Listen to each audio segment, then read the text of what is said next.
You're watching Mugen TV RPG Haven. Experience a fantasy like no other. Hey guys, it's Mugen here, and I'm back again with another video. And today I want to talk about Star Ocean: The Divine Force.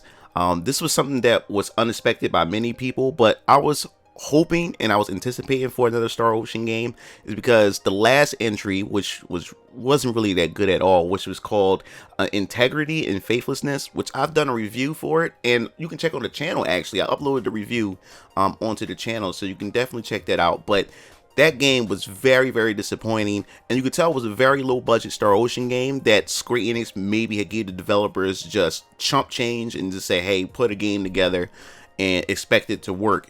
And it didn't work out too well. So a lot of people had lost hope for the Star Ocean franchise because they figured that, hey, that was the nail in the coffin for it. And plus, Tri-Ace was developing other games outside of Star Ocean, and people didn't think that Square Enix and Tri-Ace would get back together to do another Star Ocean. But here we are. The State of Play, which happened a couple of weeks ago, they did a reveal for it, and it took everybody by surprise. So what I'm going to do in this video, because there's still some people out there that didn't know that Star Ocean was a new Star Ocean game was just recently announced not too long ago.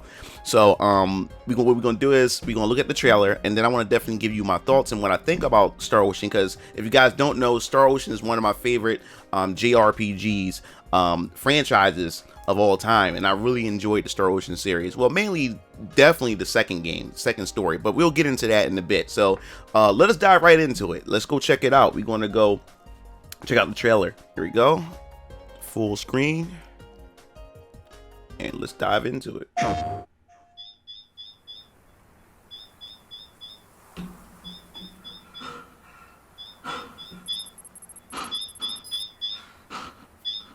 The moment I saw Tri-Ace, I just automatically knew what it was. Automatically knew what it was. The Astoria. Weapons activity detected. Readying third Starboard strike. thrusters to full power. There's no time. No way! Abandon ship. All crew members get to an escape. The protagonist design, I'll get into that too as well.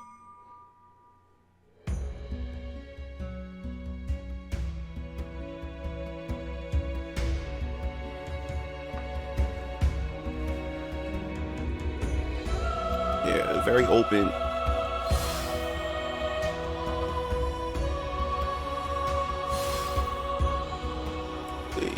It's different, but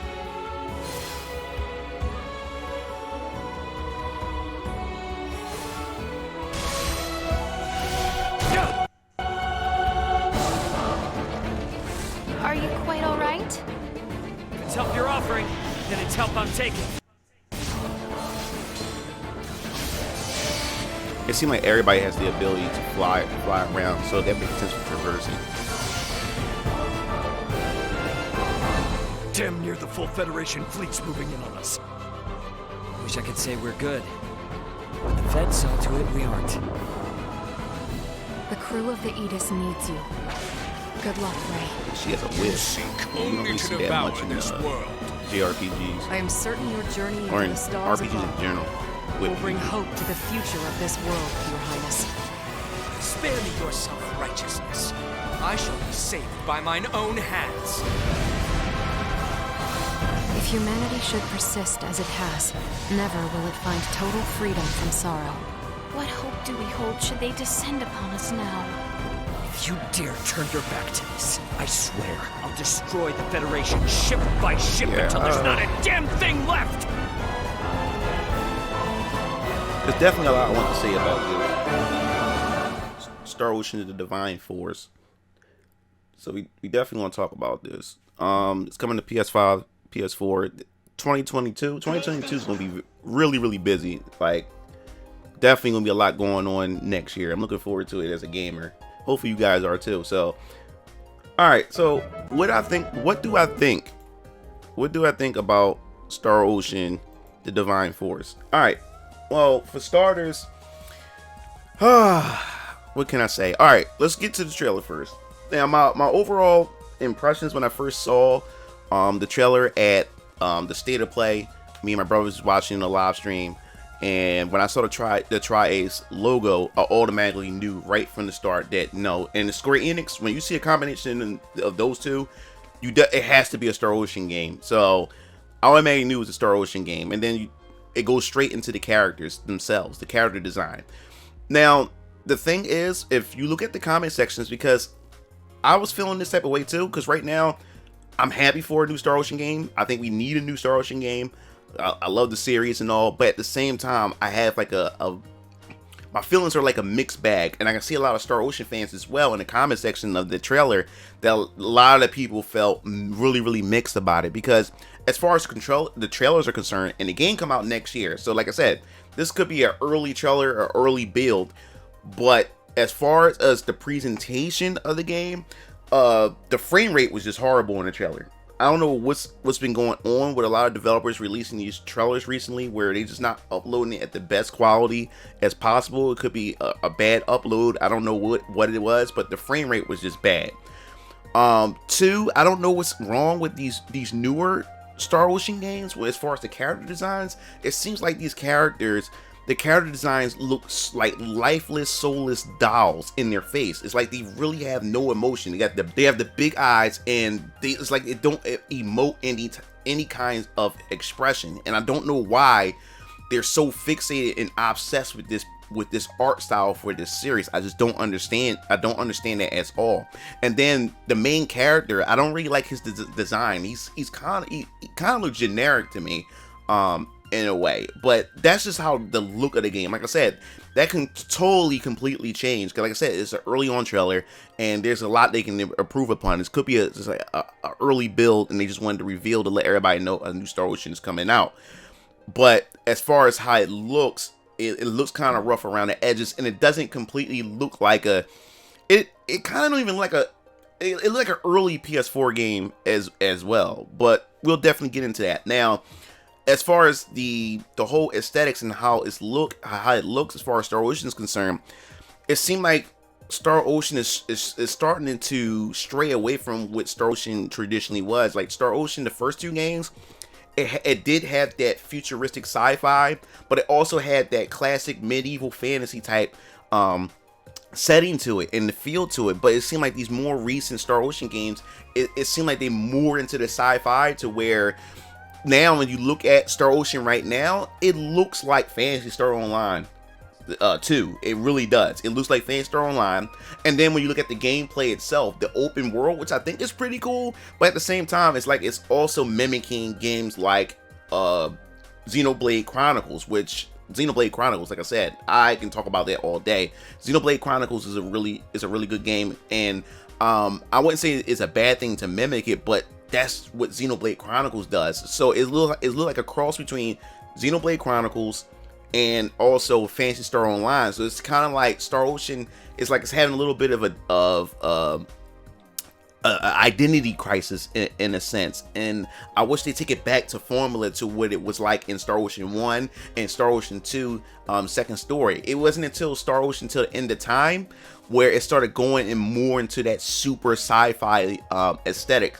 But it still kept grounded in fantasy just a bit, but then after that it just got nuts moving forward. So hopefully we'll definitely I don't want to just judge it too early, but that's just like my overall impression about that part. Now, as far as the combat is concerned, it looks like it has seamless combat, which it seems like that's what they've been trying to push for the Star Ocean games. If you play Star Ocean Integrity and Faithlessness, I do like the concept. Like I said before in my review, I love the concept to where you can have all your party members scattered around the field, and it pretty much make micro management even more intense, because you got a bunch of characters that they keep tabs on, which I like controlling all of my characters during combat and stuff like that.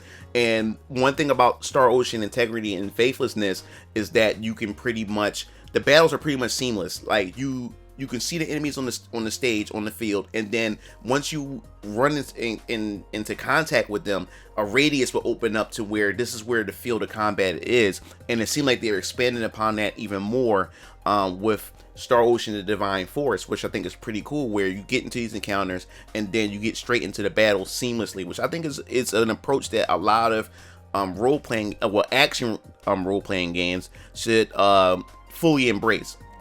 Can't say much about turn-based, but definitely action RPGs, the seamless combat, which I think is pretty cool. Now, as far as the other character designs, like, I think they're pretty cool, and the fact is that we got a whip user, one of the female characters. I think that's pretty cool. You never really see a lot of whip type weapon users in JRPGs or just in RPGs in general, so that's definitely a welcome addition to add as far as a play style in the game. So I can't wait to see what they're going to do with the combat as far as the combo system, what the combo system is going to be like, because to be honest, Integrity and Faithlessness, the previous installment, was definitely watered down. They watered the hell out of the Star Ocean combat system in that game, because Star Ocean, that's the main reason why I love the Star Ocean. Not just the story, but the gameplay was very addictive. So I can't wait to see what they do with the combat system, because like the combat system may have a lot involved, and hopefully we'll see hopefully there may be some team up attacks. I think that's something that the Star Ocean series could definitely use. Like, if you look at the Tales of Arise, where they started, adding more team up attacks and stuff with the characters, like Mystic Arts and everything like that. So hopefully we can get something similar to that, or they can improve upon that with their own take on it. With the combat, as far as team up attacks, I think that would be pretty cool. As far as the environments, like I said, it looks very vast, the terrain, and now is like every character may have like a hover pack, or a pack where they allow to traverse through the air, which makes traveling through environments even more seamless and less cumbersome and everything.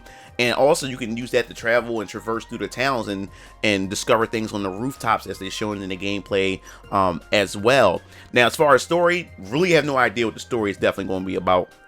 We just want to wait and see. It was just more so a montage of different clips of story bits and story segments without any real context of what the overall story is, which is not a problem. I'd rather just wait until we actually get a full-on trailer that goes into deep detail. So hopefully we actually get a combat trailer, a gameplay trailer, to show what new gameplay mechanics they're going to add into it, because I'm definitely curious about that. And now that we do have this massive land that they're trying to replicate from Xenoblade, this is from what I'm speculating here, hopefully that also means there's going to be a wide variety of side quests that you can probably partake in, which also is going to increase the duration of the gameplay time. Now, as far as what most Star Ocean games did in the past, is traversing the different planets or traveling in space. So I wonder if they're going to put more emphasis on that as well, because the last entry definitely fell short on that whole space opera feel. Everything's felt condensed, felt confined and everything. But that's pretty much it, my overall thoughts and what I think about Star Ocean: The Divine Force. I'm really looking forward to see what they do with this game. I love Star Ocean, and I think, to me, this is a very critical point in the Star Ocean series.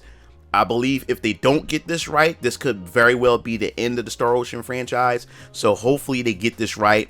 And just like Square Enix is doing with a lot of their RPGs, they should put a demo out so people can give feedback, like they did with Octopath Traveler, and they did with Bravely Default 2.